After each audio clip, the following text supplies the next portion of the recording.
From the High Definition Production Center of Troy University's Broadcast and Digital Network at Troy, Alabama's International University, this is Troy TrojanVision News.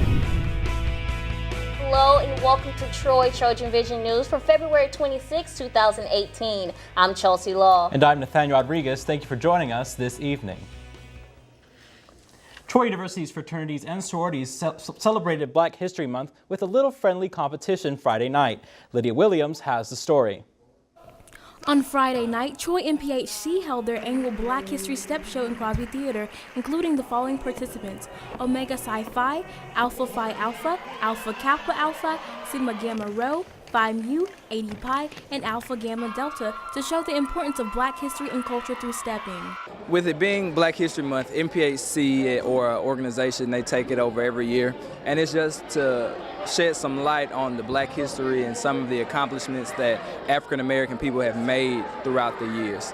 And so we take a serious matter and we turn it into a fun yet still educational type event. A member of Alpha Kappa Alpha Sorority Incorporated explains what the Black History Step Show meant to her. I enjoyed the step show. I think it was a great chance for everyone to see both Greek cultures at Troy and see them work together in a great way and honor Black History Month. The whole Black History Step Show was just to allow people to know our history, allow people to understand us, to allow people to understand why we step in the first place, because stepping is a part of Black history and Black culture. Friday night's winners included Alpha Phi Alpha in first place for the fraternities and Sigma Gamma Rho in first place for the sororities. A member of Sigma Gamma Rho expressed her excitement about her sorority's big win. It was so much hard work. I mean, we were injured. We were practicing late nights. It's so important to us that we won this, and so it feels so good. It was a lot of work to get to this point, so it's been great. Alpha Gam took on second place for the sororities, and Omega Phi Psi took on second place for the fraternities. Lydia Williams, Troy TrojanVision News. The Black History Month event on campus will be a screening of The Princess and the Frog by the NAACP in Patterson 101 tonight at 7 p.m. Troy's International Arts Center is currently home to the work of a renowned artist, scientist, educator, and civil rights activist, Art Bacon. And tomorrow there'll be a chance to hear directly from the artist about his work. There will be a lecture tomorrow morning starting at 11:30 in the International Arts Center. Bacon will discuss his art and inspiration as well as take questions from those in attendance. Bacon became an artist after years of working in science, but he says his passion was always art. Bacon talks about his favorite subject. People are my favorite, and I like to do people who more or less have been neglected. They're older people, character in their faces, and their experiences show in every wrinkle. And I just love doing people. Bacon's Literature Gallery will be tomorrow from 11:30 to 12:30 in the International Arts Center and is free and open to the public. The exhibit will run through April 23rd. While there will be a chance to learn about the art of civil rights activists tomorrow, this afternoon students had a chance to immerse themselves in literature reflecting Black history. Aaron Dixon shows us how faculty and students shared famous works of African American authors in a read-in event in the library. On Tuesday, the library held an event entitled Black History Month Read-In, and they showcased different poems and passages from various African American authors. English professor Patricia Waters discussed the event. Poetry out loud is something that we do twice a year, once in during African American History Month, where we ask people to come and bring noted works by noted African American writers to read aloud, and also to bring their own original work if they're African American students. This event was sponsored by Poetry Out Loud, which allows students to share their own poetry and showcase their talent. One professor was able to talk about the importance of events like Poetry Out Loud. Well, the thing is, it's really important that students be aware that we have this kind of artistic ability available, in our past and in the present. People of all ages were able to attend this event, and one particular student shared a poem, and she explains what that poem means to her. I liked it because it was like basically tell you not to give up, like whatever life throws at you, keep going. Poetry Out Loud still has one more event on the calendar, and Professor Waters invites everyone to come and share a poem. But we also have a venue during National Poetry Month in April where we ask students no necessary background or anything, just bring your work, say it aloud. If you have a favorite poem, you can read it, you can recite it. This is just an opportunity to celebrate. Multiple students got up to share a poem, but every student was inspired to dig deep and read more poetry. Aaron Dixon, Troy, TrojanVision News.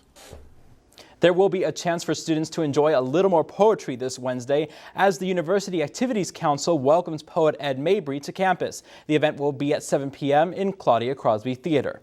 Now, the latest in Trojan sports on Troy TrojanVision News.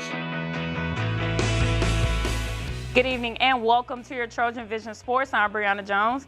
The Trojan women's basketball team finished up their home schedule on Saturday with their best ever record in Trojan Arena history. Janae Jordan has the highlights. On Saturday afternoon, the Trojans swept past ULM with a score of 94-62. The Trojans celebrated Senior Day honoring two of the Lady Trojans, Deja Williams and Chelsea Gibson. The Trojans went out with a bang for the last home game of the season, and Williams and Gibson talked about their time while playing at Troy University. I think my time here at Troy, I know, it's been amazing. I haven't really gotten emotional yet. I think I'll get emotional when I play my last game, but I hope that I've been a great influence to the girls that have seen me, try to lead them here, and I hope I could just leave it for them to carry it on. It's been great. Like they just said, it's been a experience being here, and I'm just happy that I get to I played my last home game and we won. Kayla Robertson had 21 points and has led the Trojans in scoring 9 games this season. Robertson talked about how the pressure defense affects their opponents. It frustrates them. It makes them think that we can't do anything but just turn the ball over. So that's why we stayed in our 54 so much and got a lot of turnovers and scored off of them. Coach Rigby talked about how the ladies are coming down the stretch with only 2 games left before heading to Louisiana for the Sun Belt Conference Tournament.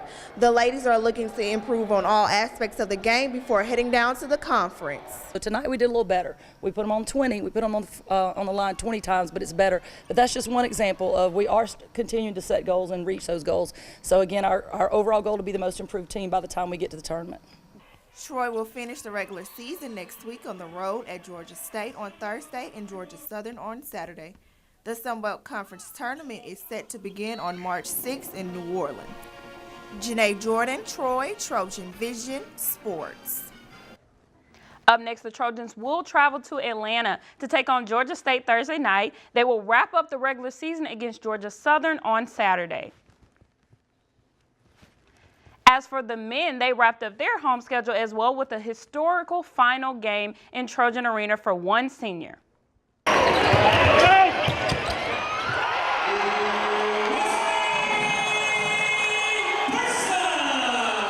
That was the shot that made senior Wesley Person the first Trojan basketball player to have 2,000 points. This all happened while him and his team were taking on Louisiana Monroe.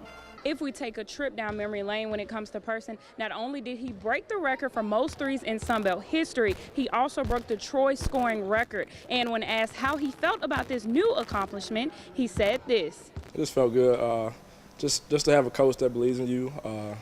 All 4 years, he's always been confident in me and confident in what I can do. And I just stepped up and just scored. So, just did whatever I could to help the team win. Wes getting 2,000 points, that's an incredible accomplishment, number one, for a college basketball player. But it really just speaks to his consistency from the day he walked in here. He had a professional mindset, knew how to practice, knew how to prepare, knew how to get his body. He's improved his body. He's just been, if you're a coach, if you say, there's one guy, that from A through Z, that you could have a guy like that, man, he's that guy. You just can't imagine how many areas that he checks the box. Just unbelievable career. Person, along with Kevin Baker, Juan Davis Jr., and Yarrow Moravec, all witnessed their final home game in Trojan Arena. All 4 seniors were key in them being named Sun Belt Conference champions last season. I've been with Wesley for about 3 years now, and Juan and Kevin about 2 years. They like brothers to me, so I was happy to see us win tonight and just finish their home season with a bang. And as Varnado said, the seniors wrapped up their time spent in Trojan Arena with a huge win over the Warhawks of 73-67. The men will wrap up their regular season in Georgia as well, facing Georgia State on Thursday and Georgia Southern on Saturday. The Trojan baseball team had a tough weekend against the number 3 Florida State Seminoles. The Trojans had a close one on Saturday, but Florida State swept the Trojans with the win Sunday afternoon. Third-ranked Florida State utilized a 5-run second and a 3-run 7th inning to push past Troy 9-4 in the final of the 3-game series, Sunday at Dighauser Stadium. Troy struck first on a cold solo shot in the 2nd inning. The homer marked the 2nd of the season, and he finished the game 3 for 4. Rush Hickson suffered the loss on the mound for Troy after giving up 5 runs on 5 hits in 2 innings. He struck out 2. Up next, the Trojans will welcome UAB to Riddle Pace Field Wednesday night. First pitch is set for 6 p.m. After defeating the Golden Eagles to open the Troy University tournament on Friday, the Trojans softball team was unable to do it again to wrap up the tournament on Sunday. The Trojans fell to Tennessee Tech 9-3 on Sunday in the final day of the Troy University tournament at the Trojan softball complex. Tennessee Tech got out front early, scoring 5 runs in the 1st inning. Kinsley Ray Blasingame earned her 2nd start in the circle, but was relieved by junior Peyton Glover after giving up 5 runs in the 1st inning. Troy will close out tournament play on the road at the D9 Citrus Classic in Orlando, Florida this weekend. The Trojans will face FIU, UCSB, Fordham, Niagara, and Binghamton.